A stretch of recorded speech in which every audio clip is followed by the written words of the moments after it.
with the passing of the budget bill, it has just been a lot. There's been a lot of information out here. It's a lot to absorb.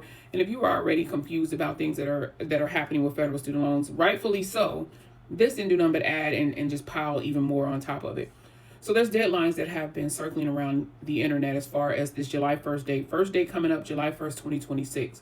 And what exactly does that mean for federal student loan borrowers? Who does it even apply to? So first things first is you have to know what type of federal student loans that you have. You have to know what type of student loans that you have.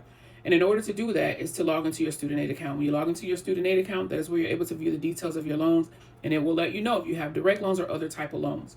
So with this date that is coming up on the 1st of July of 2026, what that means for a federal student loan borrower who does not have a direct loan is that there's a decision that has to be made about consolidating the loan into a direct loan in order to qualify for an income-driven repayment plan.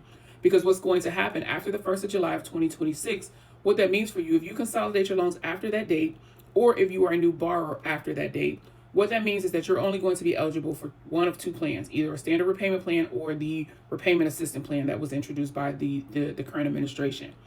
So logging in, seeing what type of loans that you have, and usually if you are a borrower that prior to 2014, that is where you may have those older student loans that are not direct loans. You may have those old Perkins loans, those FFEL loans. And if you see that, that's where the decision has to be made before that date, the 1st of July 2026, if you want to consolidate. Now, the thing for me when it comes to consolidating is because these things aren't clear. Even with the passing of this bill, things just aren't clear, especially on how they are going to weight a consolidated loan. Because usually if you consolidate your student loans and you get this new loan through that consolidation, you lose all of your credits.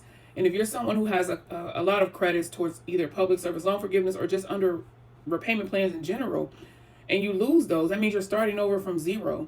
And for me, I'm just like, I just don't, it makes me feel uneasy when I see people who are advising folks to consolidate, when things just aren't clear. It's just not clear on how they are going to weight that consolidated loan. And I would really be sad to see someone lose all of their payment credit, all their history, because they're running to consolidate a loan without having full clarity behind what's happening right now. And don't get me wrong, some of you can consolidate or may need to consolidate because you may not have made any payments or whatever the case may be, but we have to do things informed, y'all. And I mean that, like, we have to do things 100% informed and with some more clarity before we just rush to do things. Okay, I hope that helps.